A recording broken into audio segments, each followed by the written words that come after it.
జై శ్రీరామ్. మనం రామాయణంలో అయోధ్యాకాండలో ఉన్నాం. నిన్నటి రోజున మనం దశరథుల వారు కాలం చేయడం, ఆ తర్వాత ఉన్న మంత్రులందరూ వెళ్ళి వశిష్ఠుల వారిని అడగడం. రాజు లేని రాజ్యం చాలా ఇబ్బందులు పడుతుంది, మరి రాజు కావాలి కదా మనకి, వెంటనే ఎవరిని రాజును చేస్తారు? రామలక్ష్మణులేమో అడవుల్లో ఉన్నారు, భరత శత్రుఘ్నులేమో తాతగారింట్లో ఉన్నారు. ఇప్పుడికిప్పుడు మనకి రాజు కావాలి, ఏం చేద్దాం అని అందరూ వెళ్ళి వశిష్ఠ మహర్షిని అడిగారట. మరి వశిష్ఠుల వారు ఏం చెప్పారు అనే కథా విశేషాన్ని మనం ఈరోజు చదువుకుంటున్నాం. 68వ సర్గం. వశిష్ఠుని ఆజ్ఞ మేరకు దూతలు భరత శత్రుఘ్నులను తీసుకొని వచ్చుటకై వడిగల గుర్రములనెక్కి కేకయ నగరమునకు చేరుట. మార్కండేయాది ఋత్విజుల వచనములను ఆలకించిన పిమ్మట వశిష్ఠ మహర్షి అచ్చట చేరియున్న మిత్రులు, ప్రముఖులైన మంత్రులు, బ్రాహ్మణులు మొదలగు వారిని అందరినీ ఉద్దేశించి ఇట్లు పలికెను. ప్రస్తుతము భరతుడు తన సోదరుడైన శత్రుఘ్నునితో కూడి రాజగృహము అను నగరమునందలి మేనమామ గారి ఇంట హాయిగా నివసించుచున్నాడు. అందువలన వీరులైన ఆ భరత శత్రుఘ్నులను తీసుకొని వచ్చుటకై వేగముగా సాగిపోగల గుర్రములపై త్వరగా వెళ్లగల దూతలను అచటికి పంపవలెను.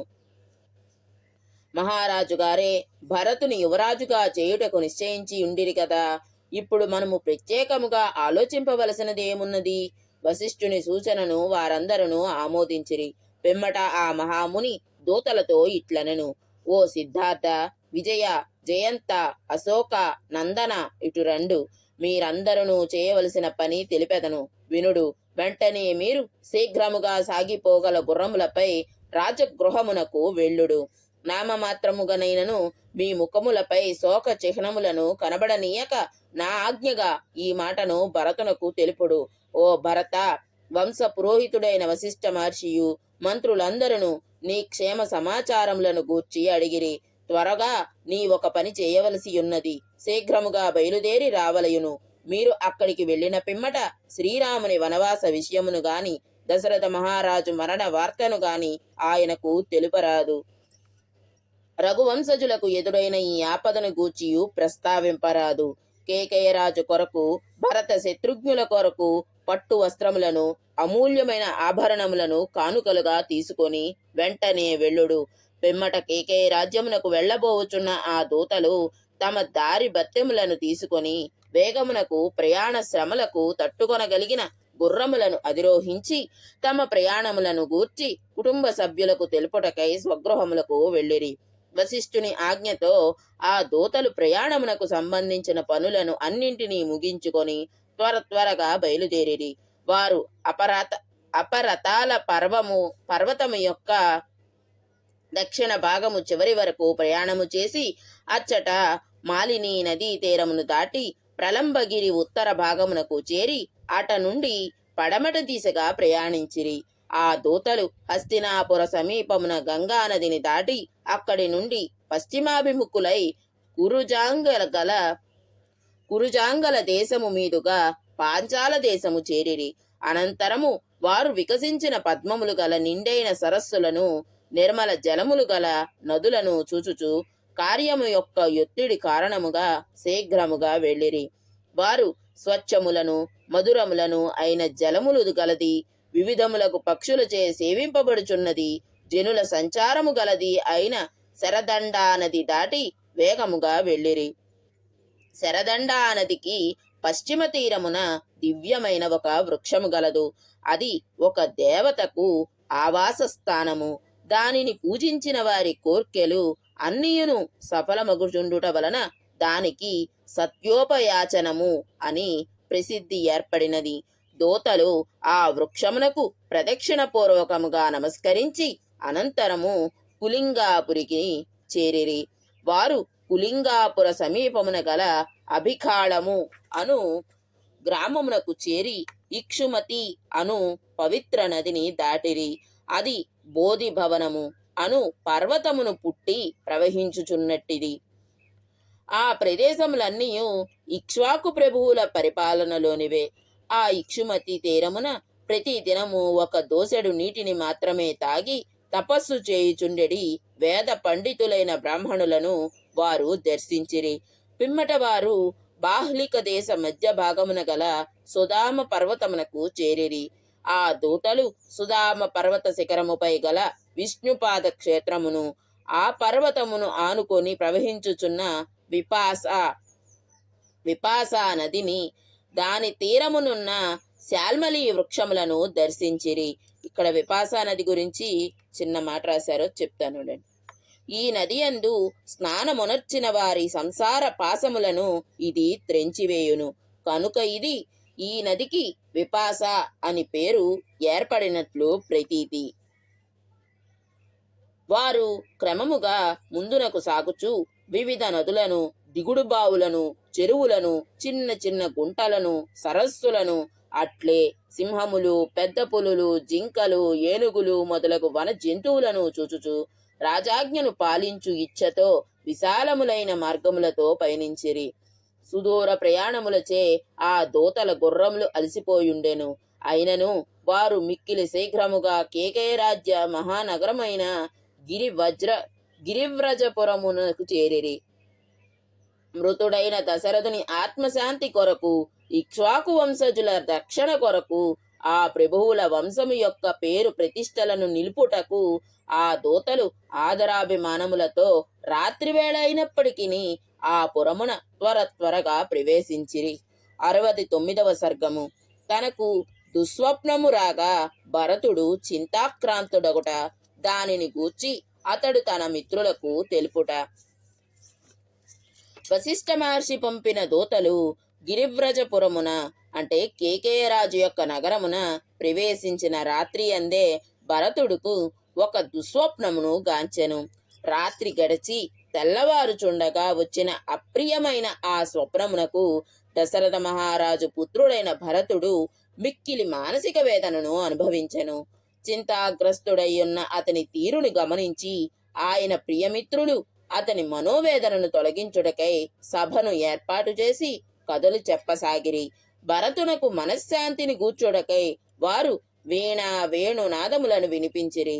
కొందరు మనోహరములైన వివిధములకు నృత్యములను, రసరంజకములైన నాటకములను ప్రదర్శించిరి. హాస్య ప్రసంగములను గావించిరి. కాని రఘువంశ శ్రేష్ఠుడు మహాత్ముడైన ఆ భరతుడు తన ప్రియమిత్రులు వినోదార్థము హాస్య ప్రసంగాది కార్యక్రమములు ఎన్ని నిర్వహించినను తన విచారము నుండి బయటపడకుండెను. అప్పుడు సకుల మధ్య ఆసీనుడయ్యున్న భరతునితో ఒక ప్రియసకుడు, మిత్రమా, స్నేహితులందరూ నీ చుట్టూను చేరి ఉన్నప్పటికీ నీవు సంతోషింపవేలా అని ప్రశ్నించెను. ఇట్లు పలుకుచున్న ఆ సకునకు భరతుడు ఈ విధముగా ప్రత్యుత్తరమిచ్చెను. మిత్రమా, నా ఈ దైన్యస్థితికి గల కారణము తెలుపుదును వినుము. కలలో మా తండ్రి కనపడెను. ఆయన శరీరము మలినమై ఉండెను, కేశములు చెదిరియుండెను. అతడు పర్వత శిఖరము నుండి కలుషితమైన గోమయముతో కూడిన ఒక మడుగులో పడుచుండుట చూచితిని. ఆయన ఆ ఆవు పేడ మడుగులో కప్పవలే ఈదులాడుచుండెను. అతడు పదే పదే నవ్వుచూ దోసిలితో తైలమును త్రాగుచుండెను. ఆయన నువ్వుల అన్నమును తినుచుండెను. ఆయన శరీరమంతయును నూనె అంటుకొని ఉండెను. అతడు తలక్రిందులుగా పదే పదే నూనెలో మునకలు వేయుచుండెను. ఆ స్వప్నమునందే నీరు ఇంకిపోయున్న సముద్రమును, ఆకాశము నుండి భూమిపై పడుచున్న చంద్రుని చూచితిని. చీకట్లు క్రమ్ముకొనియుండుటచే నాకు భూమి కనపడకుండెను. రాజవాహనమైన భద్రగజము యొక్క దంతము ముక్కలు ముక్కలై ఉండుట, ఉవ్వెత్తుగా ప్రజ్వలించిన అగ్ని చల్లారిపోవుటను గాంచితిని. భూమి కృంగిపోవుట, చెట్లన్నీ ఎండిపోయుండుట, పర్వతములు బ్రద్దలైపోవుచుండగా వాటి నుండి తెరలుగా పొగలు వచ్చుటను చూచితిని. మా తండ్రి నల్లని వస్త్రములను ధరించి నల్లని ఇనుపపీటపై కూర్చునియుండెను. నల్లగా ఎర్రగానున్న స్త్రీలు అతనిని చూచి నవ్వుచుండుటను దర్శించితిని. ధర్మాత్ముడైన మా తండ్రి ఎర్రని దండలతో మైపూతలతో ఒప్పుచు మిగుల వేగముగా సాగిపోగల గాడిదలను పూంచిన రథముపై దక్షిణాభిముఖముగా త్వరగా వెళ్ళుచుండుట చూచితిని. వికారమైన ముఖము గల ఒక రాక్షస స్త్రీ రక్త వస్త్రములను దాల్చి రాజును చూచి నవ్వుచు ఆయనను లాగుచుండుటను గమనించి తిని. ఈ విధముగా ఈ రాత్రియందు వేకువ జామున భయంకరమైన ఒక కలగంటిని. దీని ఫలితముగా నేను రాముడో మహారాజో లక్ష్మణుడో మరణించుట తథ్యము. కలలో ఒక వ్యక్తి మిగులు వడిగా పోగల గాడిదలను పూంచిన రథముపై వెళ్ళుచున్నట్లు కనపడినచో అతడు త్వరలో మరణించుటయు అతని చితి నుండి లేచెడి పొగలను లోకము చూచుటయు సంభవించెను. నాకు ఈ కల వచ్చిన కారణముగా నన్ను దైన్యము ఆవరించినది. అందువలన నేను మిమ్ములను ఆదరింపనైతిని. నా కంఠము మూగబోయినది, మనస్సు కలత చెందినది. నేను భయమునకు లోనైతిని. దానికి కారణమేమో తెలియటలేదు. నా నోట మాట వచ్చుటలేదు. ఆ కారణముగా కృషించిపోవుచున్నాను. నాపై నాకే రోత కలుగుచున్నది. అందులకు హేతువేమో తెలియదు.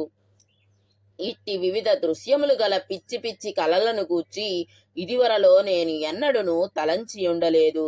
స్వప్నమున చూచిన అనూహ్యమైన రాజుగారి దుఃఖ స్థితిని తలంచుకొని మిగుల భయగ్రస్తుడనైతిని. ఆ భయము ఇప్పటికీ నా హృదయము నుండి తొలగిపోవుటలేదు.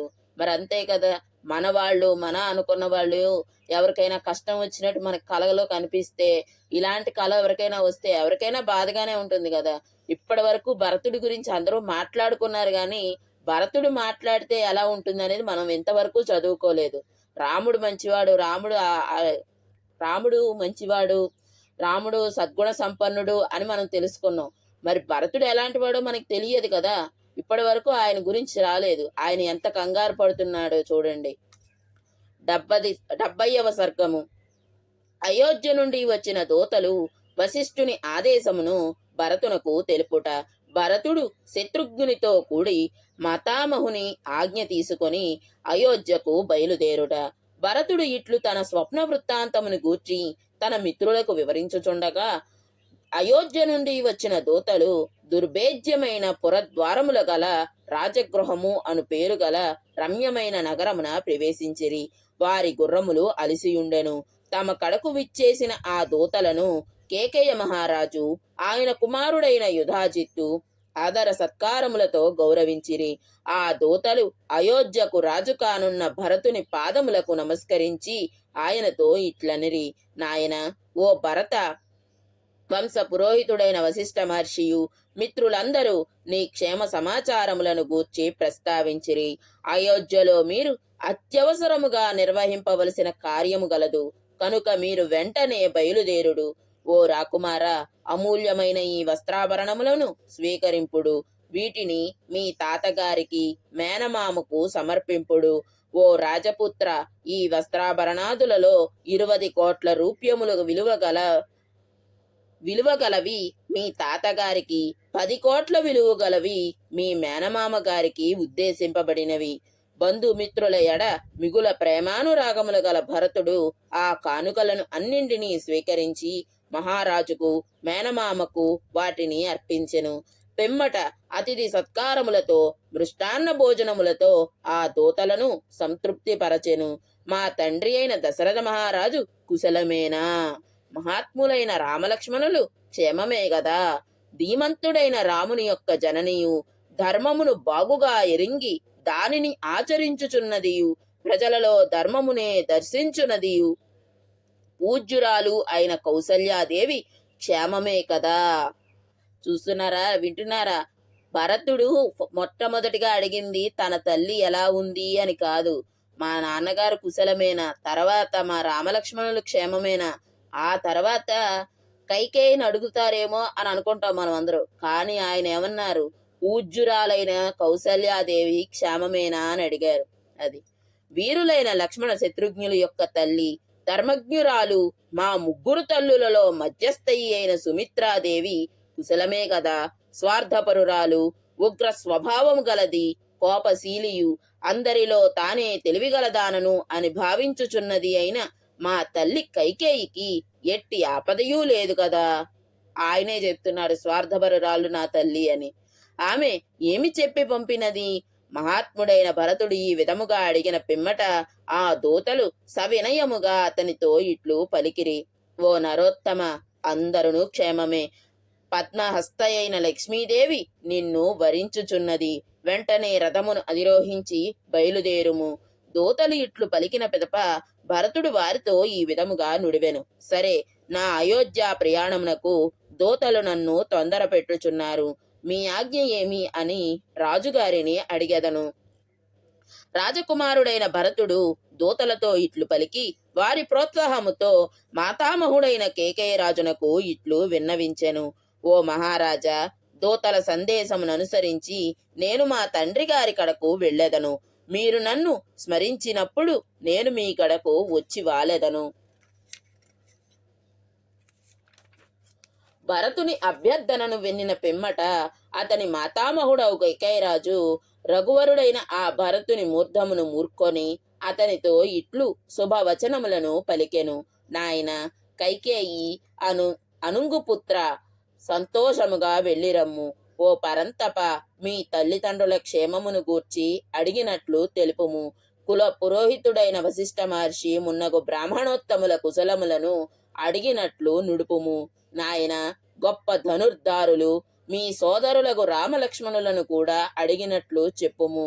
పిమ్మట కేకయ మహారాజు ఆ భరతునకు భద్రగజములను, చిత్రములైన కంబళములను, మృగ చర్మములను, ధనమును ఇచ్చి ప్రశంసాపూర్వకముగా సత్కరించెను.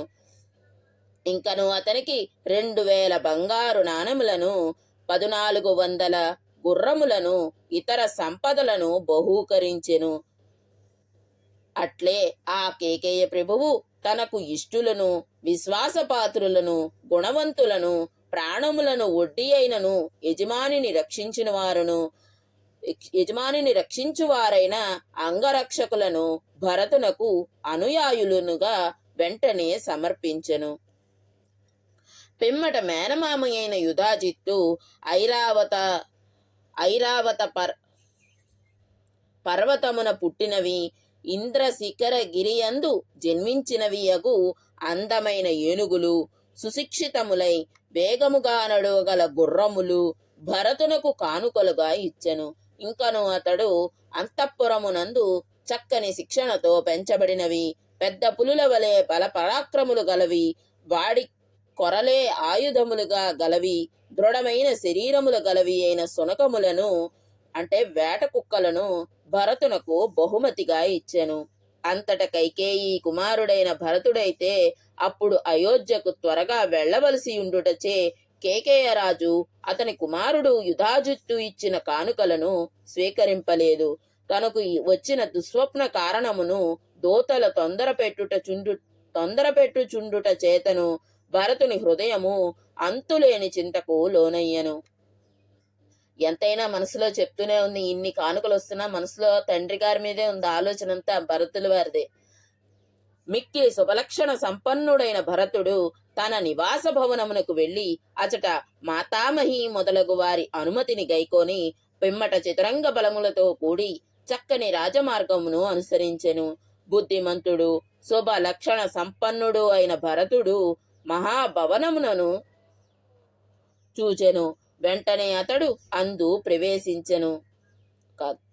బుద్ధిమంతుడు, శుభలక్షణ సంపన్నుడైన భరతుడు ఆ రాజమార్గమును దాటి రాజప్రాసాదములలోని ఒక మహాభవనమును చూచెను. వెంటనే అతడు అందు ప్రవేశించెను. అప్పుడు అతనిని ఎవ్వరునూ వారింపలేదు. పెదప ఆ భరతుడు శత్రుఘ్న సహితుడై మాతామహుడైన కేకేయరాజు అనుమతిని, మేనమామ అయిన యుధాజిత్తు యొక్క ఆమోదమును బడసి రథముపై నెక్కి అయోధ్యకు బయలుదేరెను. రథముపై భరతుడు వెళ్ళుచుండగా దూతలు రత్నములు పొదిగిన శతాధిక రథములను సమకూర్చుకొని ఒంటెలు, వృషభములు, గుర్రములు మున్నగు బలములతో ఆయనను అనుసరించిరి.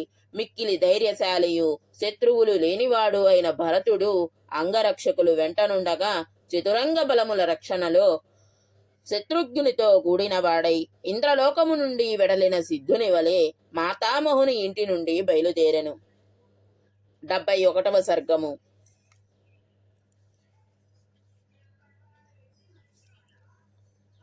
భరతుడు రథాసీనుడై కేకే రాజ్యము నుండి బయలుదేరి పల్లెలను కొండలను నదులను దాటుచు అయోధ్యకు చేరుట, అతడు ఆ నగరమునందలి దుస్థితిని చూసి కలత చెందుట. మిగుల పరాక్రమశాలి అయిన భరతుడు రాజగృహ నగరము నుండి బయలుదేరి తూర్పు ముఖముగా పయనించెను. పిమ్మట అతడు సుధామా నదిని దర్శించి దానిని దాటెను.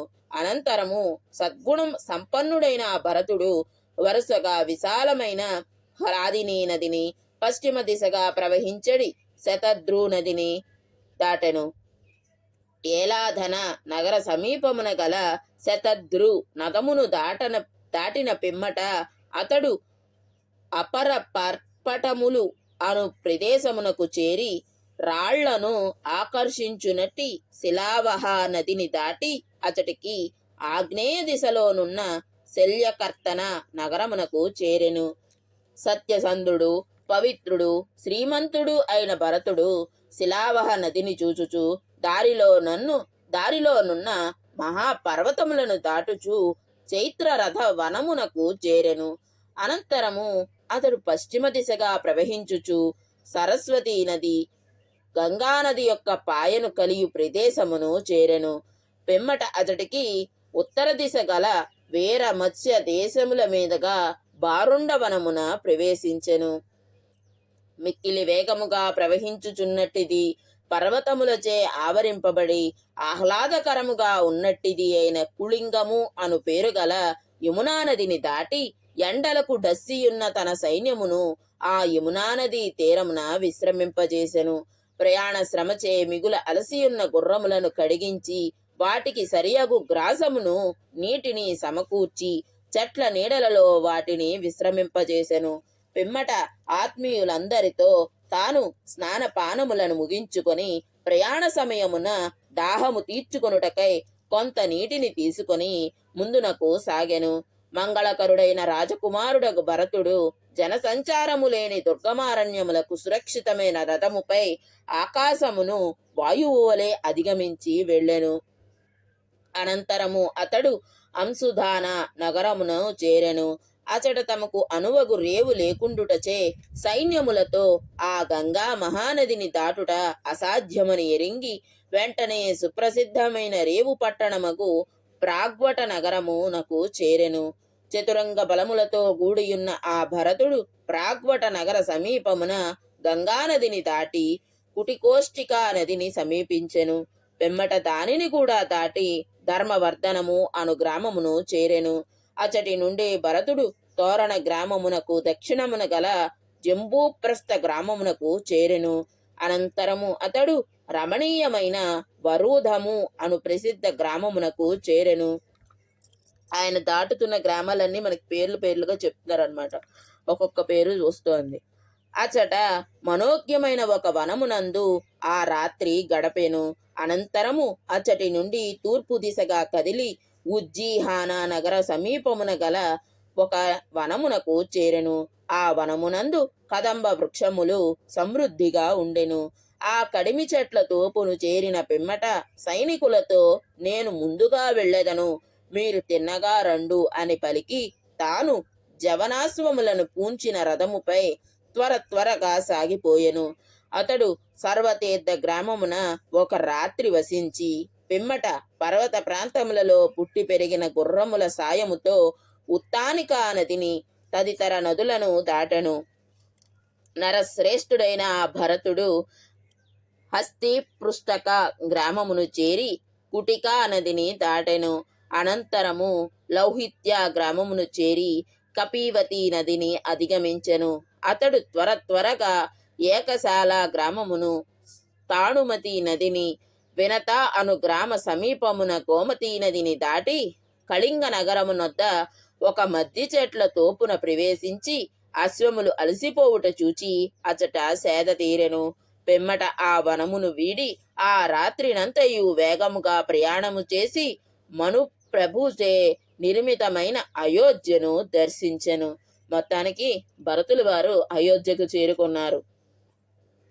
నరశ్రేష్ఠుడైన భరతుడు మార్గమున ఏకదాటిగా 7 దినములు ప్రయాణము చేసి 8వ నాడు అరుణోదయ సమయమున ఎదురుగానున్న ఆ అయోధ్యాపురమును చూచి సారథితో ఇట్లు నుడివెను. ఓ సారథి, ఇదిగో దూరమున కనిపించుచున్న ఈ అయోధ్య నగరమును చూడుము. అందు సద్గుణ శోభితులు వేద పండితులైన బ్రాహ్మణోత్తములు నిత్యము యజ్ఞ యాగములను నిర్వహించుచుందురు. ఇది మిక్కిలి ధన సంపన్నులచే విలసిల్లుచుండును.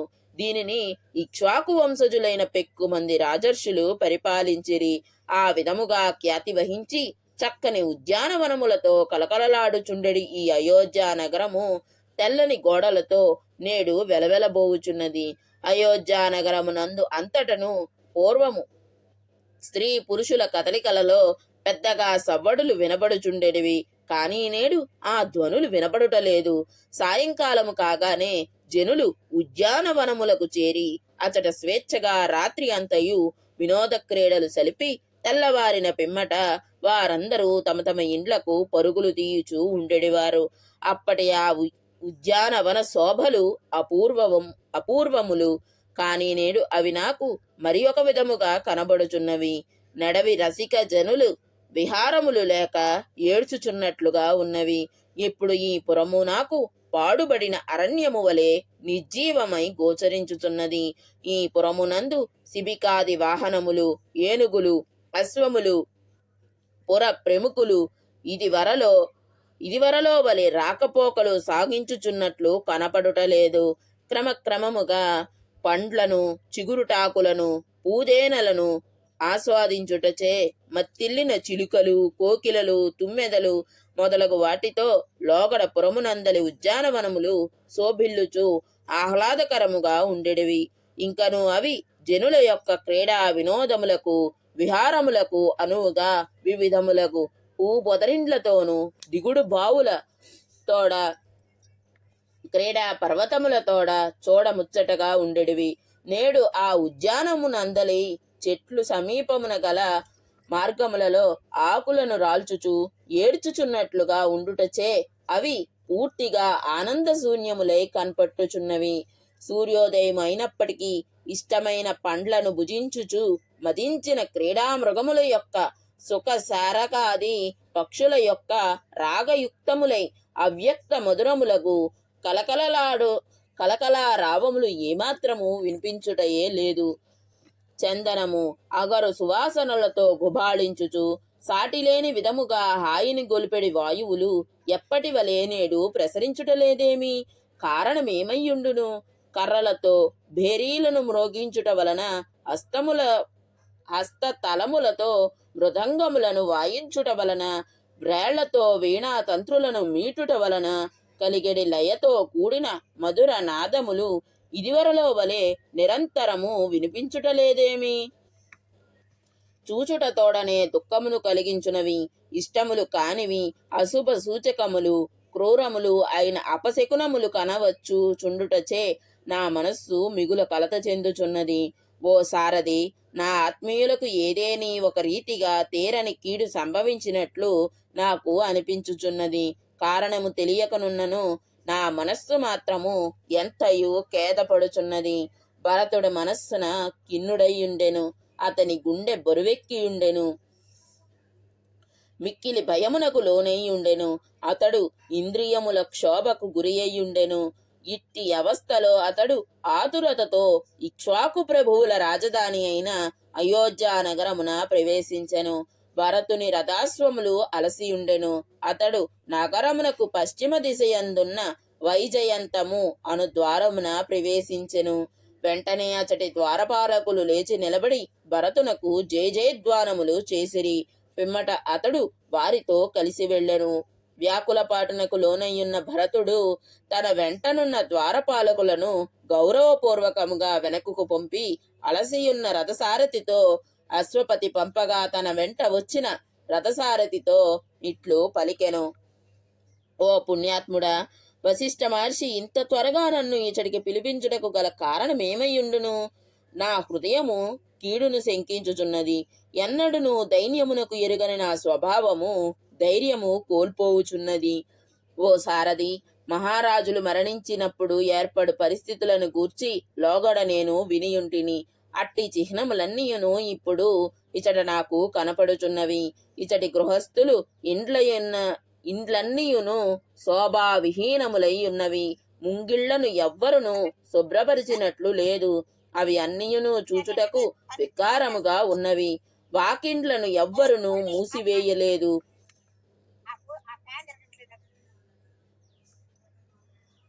ఇండ్లన్నీయు అన్ని విధములుగా కళదప్పియున్నవి. ఏ ఇంటిలోనూ బలికర్మలను ఆచరించినట్లు కనబడదు. ధూప సుగంధముల వాసనలే లేవు. కుటుంబములలోని వారందరూ భోజనములు మాని కృషించినట్లున్నారు. ప్రజలందరూ అమూల్యమైన వస్తువులను కోల్పోయినట్లు దిగులుతో ఉన్నారు. దుఃఖ కారణముగా ఇచ్చటి వారు తమ ఇండ్లలో వంటలు చేయుట మానివేచిరా ఏమి? ఎప్పటి వలె దేవమందిరముల ద్వారములను ఎచ్చటను పూలమాలలతో అలంకరింపనే లేదు. వాని ప్రాంగణములను ఊడ్చుట గాని కలాపి చల్లుట గాని జరగలేదు. ఈ దేవాలయములలో జనులెవ్వరునూ కనపడుటలేదు. ఇవి అన్నియును పూర్వ శోభను కోల్పోయియున్నవి. దేవ పూజలు అడుగంటినట్లున్నవి. అట్లే యజ్ఞ సభలు జరుగుచున్నట్లు లేవు. పూల అంగళ్లలో పువ్వులు గాని దండలు గాని కనిపించుటయే లేదు.